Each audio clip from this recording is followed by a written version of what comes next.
seated. The words of Kohelet, the words of Ecclesiastes. A season is set for everything, a time for every experience under heaven, a time for dancing and a time for wailing, a time for birthing and a time for dying, a time for speaking and a time for silence, a time for seeking and a time for losing. We begin our service with the recitation of selections from Sefer Tehillim, the book of Psalms, linking Rose's life with the tradition of our people and the eternity of God, and Andrew Curlin will lead us.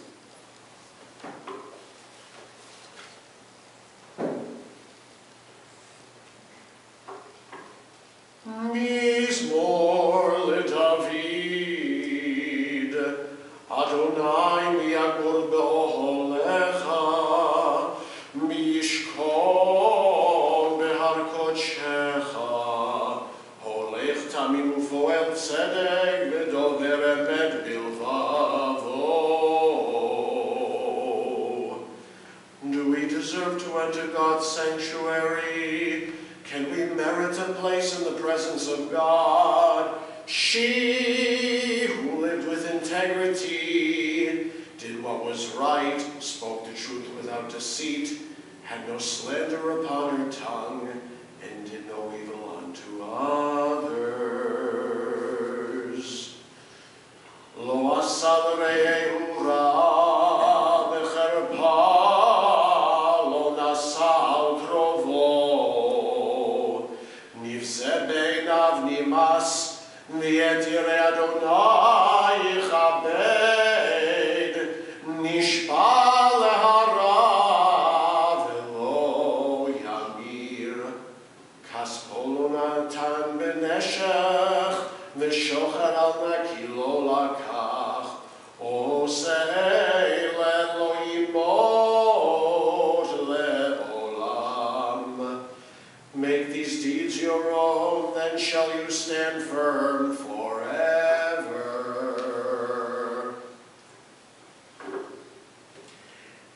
Eshet chayil mi'imtza, merachok mipnini michra, patach ba'le ba'la v'shala lo yechsar, Gemalatu tov v'lo ra, kol yemei chayeha.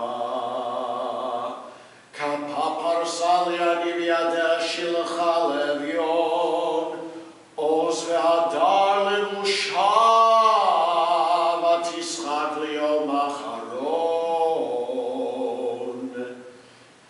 She opened her hand to the needy and extended her hand to the poor. She was clothed with strength and splendor, and she looked faithfully and cheerfully to the future. She opened her mouth with wisdom, her tongue guided by kindness. Sophia halichot beita v'lechem atzlut lo tochel, kamu vaneha vayasheru abala v'yalala. Ramot banot asu chayil, mi'atalit al kulana.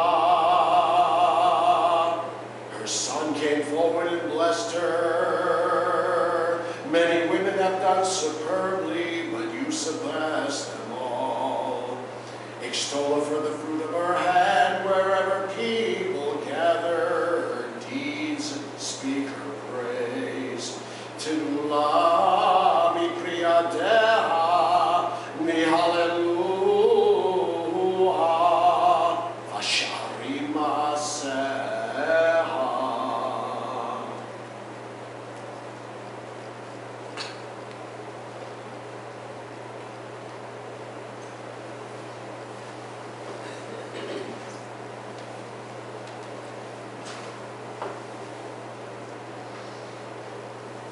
More than David, Adonai Ro'i lo echsar, et ol veshe yavutzeni, amemi l'chol k'na'aleni, ashi yeshovei v'lcheni k'ban v'tzedek k'ban shema.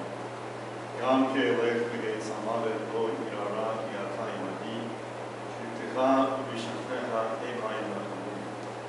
Arov Lefanai Shulchan Neged Zodrai. Yishanta V'Hashem Roshi Kosir U'Yah. Ach Tov HaChesed Yidifuni Kol Yemei Chayai. V'Shavti B'Beit Adonai L'Yorachem. The Lord is my shepherd, I shall not want. God makes me to lie down in green pastures. God leads me beside the still waters. God restores my soul. God guides me in straight paths for God's name's sake. Though I walk through the valley of the shadow of death, I fear no harm, for you are with me. Your rod and your staff, they comfort me.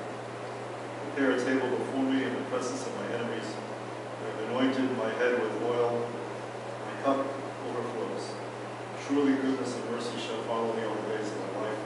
I shall dwell in the house of the Lord forever.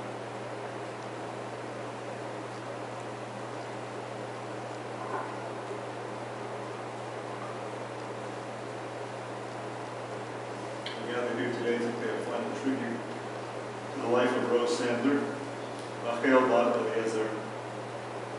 Our hearts go out to Mark and Sharon, and to Rose's grandchildren, Jeremy and Jonathan.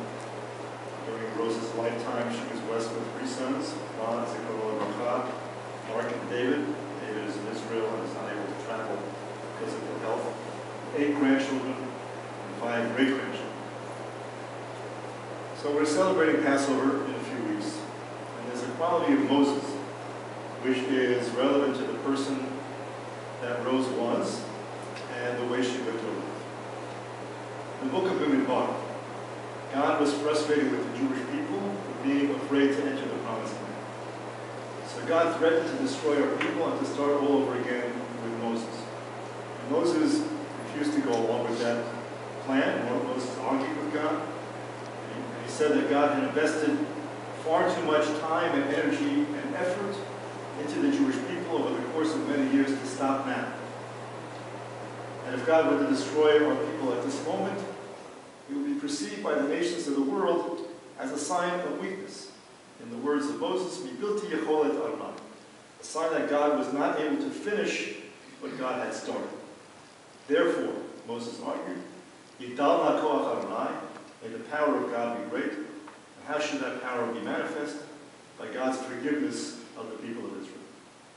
In other words, Moses defines strength as the ability to stay on the path, to see through your life's goals, despite obstacles, despite failures, and despite moments of discouragement.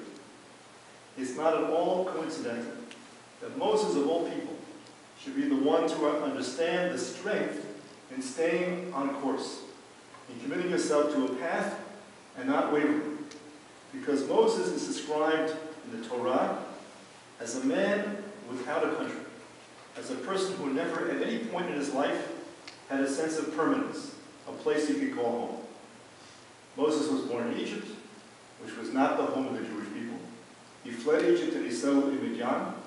Midian was not his home, but Egypt wasn't his home either.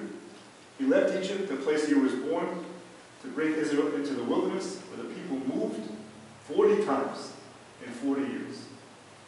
And he died, never having reached the promised land, the true home of the Jewish people. So leaving home in the Bible represents change. Moses never had a stable home. His life was constantly changing. No wonder Moses grew to value permanence. No wonder Moses became adept at finding the thread of continuity in the life story of an ever-changing people. The Torah teaches us that movement and change are good. They represent growth. That's why the freedom of the Exodus is represented by constant movement.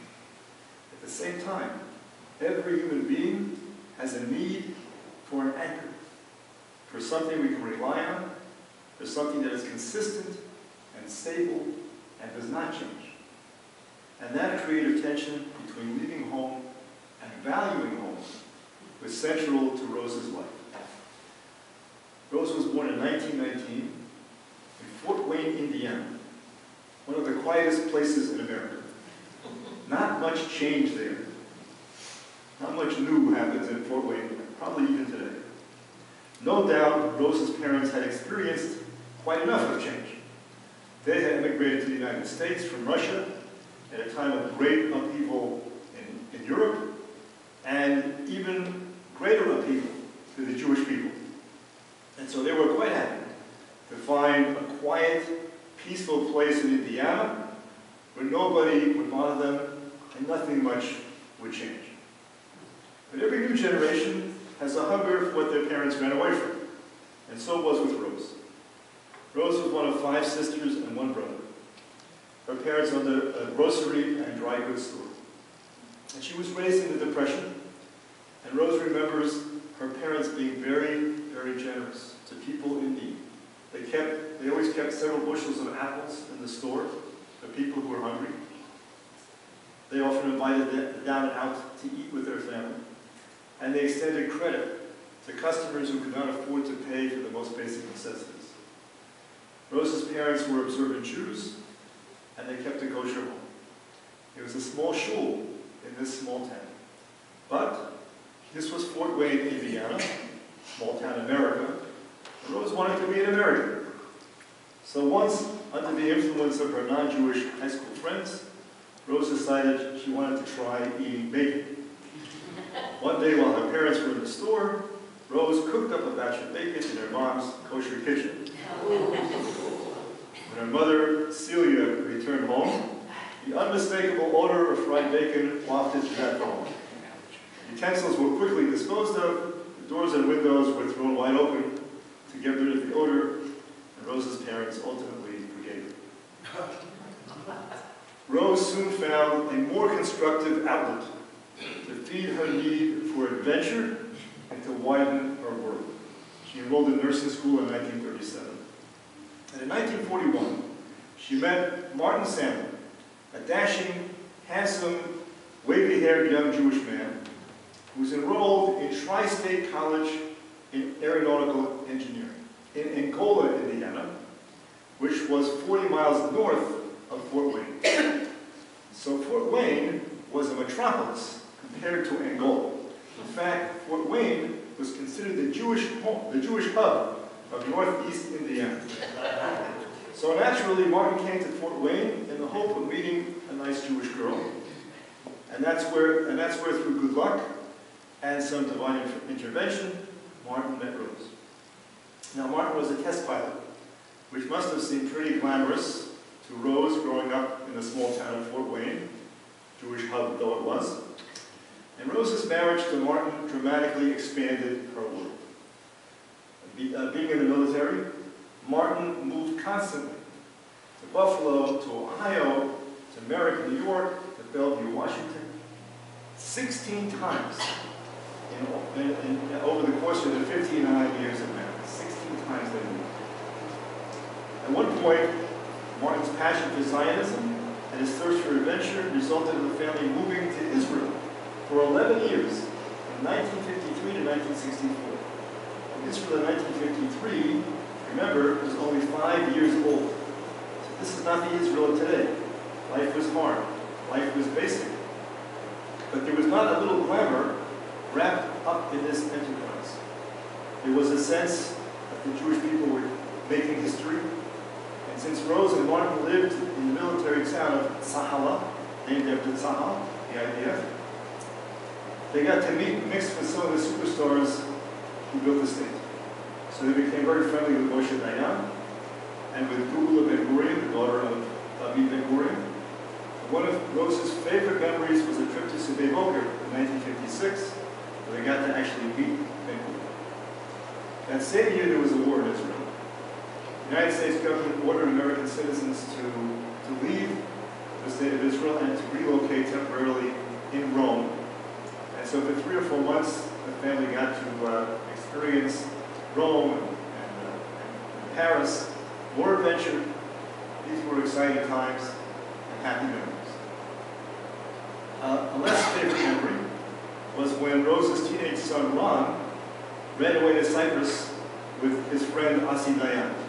And there was a frantic military search until they found these 2 rambunctious adolescents, and no harm was done. Ultimately, it was too hard to make it economically in Israel. So the family returned to America in 1964. But the Israel experience did not exhaust Martin's taste for adventure. And this is where Rose and Martin were each other's company. Martin was the risk-taker. He was constantly in motion. He was the showman. He staged grand openings for hotels, and he would invite celebrities like June Lockhart to promote them. And Rose got a lot of pleasure out of those moments. She was a beautiful woman. She had a beautiful smile. She dressed elegantly, always up on the latest fashion. And she loved that experience of hobnobbing with the stars.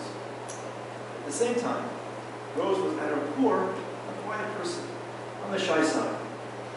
Once in a while, a different side of Rose emerged. There were occasional flashes of anger, untypical of her usual calm demeanor. At these moments of irritation, Rose would hurl colorful Yiddish curses at a bewildered mailman or repairman for perceived injustice.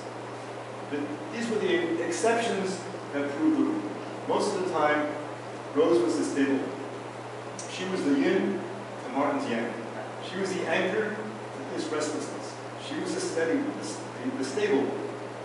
If their life together was all about constant movement, Rose counterbalanced that movement by holding fast to the traditional roles of housewife and mother. She was the one who kept the family together. She was the mother who raised her 3 boys. You know, there was a great deal of mobility in America at that time, with everybody seeking opportunity and going wherever you had to go to grasp that opportunity. So Rose's brother and sisters were spread out all over the country. Rose was the one who wrote to all of them every day, and to her cousins. And amidst all this change and all this upheaval, the family was the constant in their lives. And Rose was determined to maintain the continuity of the family and to keep strong the connections that bound them together. Rose understood that there is a special kind of strength that you need to remain steady in the midst of a whirlwind of change. This was the strength of Moses, who held on to what connected the Jewish people to each other through all their trials and tribulations. Rose understood that there's strength in seeing something through, something that lasts, something that does not change. And that something for Rose was her family. Amidst all the family's travels, the changes in venue, the economic instability of her husband's constant shifting fortunes, Rose's constant unconditional love, her warm smile, her kindness, these were a source of steady and secure and reliable nourishment to her children and her grandchildren. She raised 3 active boys.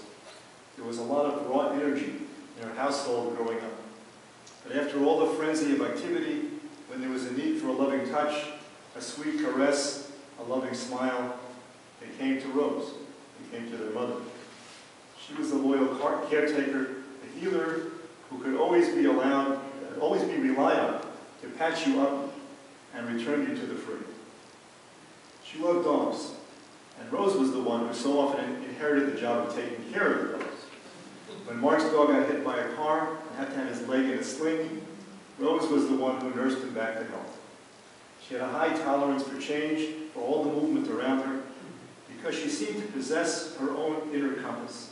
In fact, she was the compass, providing a sense of direction and meaning and continuity for her family, so that in spite of all the movement, their lives were not random. They told one story, and it was a story of loyalty, kindness, and love. Mark, I know that your mother lived to be 98 years old until she left this world. And that's a long life. And it was a meaningful life, full of everyday joys, and fulfillment of having raised up 3 generations of good-hearted, idealistic, successful children and grandchildren. She kept faith with the memory of her parents, with their menstrual ways, and with their Jewish heritage. So there's so much to be grateful for and to celebrate in your mother's life. Still, she was your mother, your Mamalushka, as you affectionately referred to her. And of course, you miss her dearly. May you find comfort in the memory of her love, her warmth, her smile, and in the beauty that she was, and the beauty that she created. May the memory of Rose Sandler be an eternal blessing. May she rest in peace. And let us all say, Amen.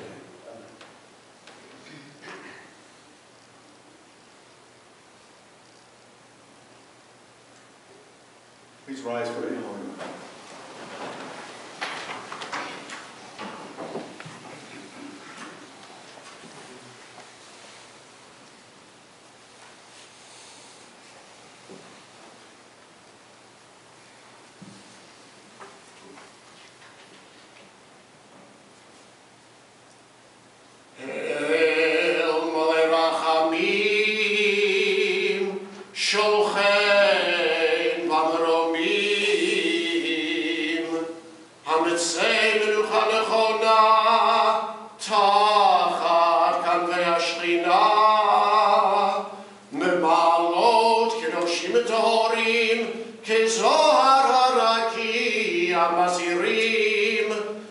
לנשמת האישה רחל בת אליעזר שהלכה לעולמה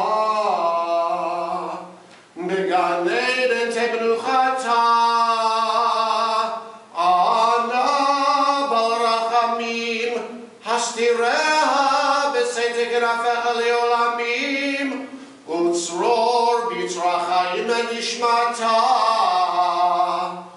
אדוני הוא נחלתה ותנוח בשלום על משכבה ונאמר אמן.